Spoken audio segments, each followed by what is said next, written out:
Trump offered the defense tonight that he was simply too busy to comply with a federal subpoena to return classified documents and government documents. Many people have asked me why I had these boxes. Why did you want them? The answer, in addition to having every right under the Presidential Records Act, is that these boxes were containing all types of personal belongings, many things, shirts and shoes and everything. I hadn't had a chance to go through all the boxes. It's a long, tedious job, takes a long time, which I was prepared to do, but I have a very busy life. I've had a very busy life. Andrew, I've never heard the busy life defense to any crime, for that matter. I'm trying to think of how the busy life defense will work on the January 6th case, because one camera on what Jack Smith is doing in a given day is not enough. It turns out there was some very important stuff happening with the January 6th grand jury in Washington today. Yeah, so somebody who does have a busy life is Jack Smith.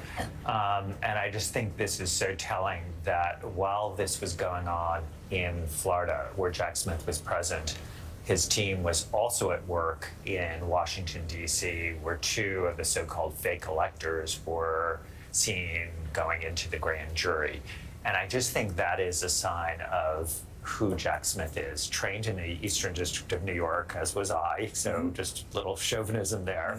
And what that means is he's really tenacious, and that is, you see him on two tracks. But in addition to tenacity, it shows that he really understands the clock, that there's the need for speed here.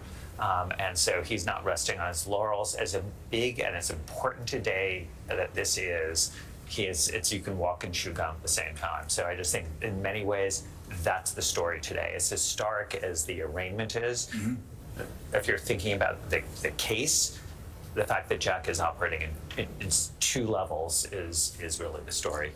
Bradley Moss, the busy life defense, but this is really the first time we've ever heard him say anything close to a motive of why he had those boxes. He's just throwing stuff at the wall as to what ideas come to his mind as to why he did it. But yeah, by all means, Donnie, keep confessing. Keep talking about it.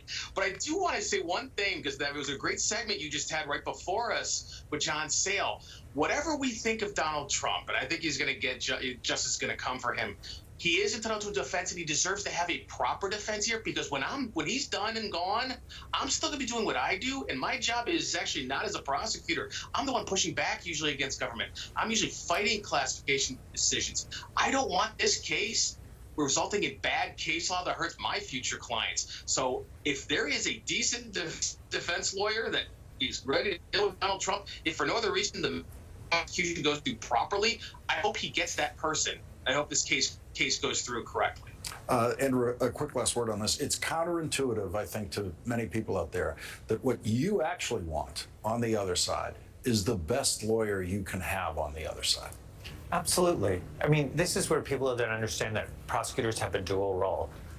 Yes, they're representing the government in terms of they think that the person is guilty. They wouldn't bring the case if they didn't think that. They have an obligation to present that evidence. But they also are concerned about due process.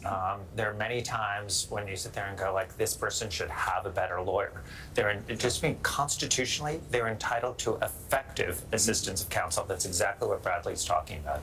Andrew Weissmann and Bradley Moss, thank you both once again for joining us on this important night. We'll be right back.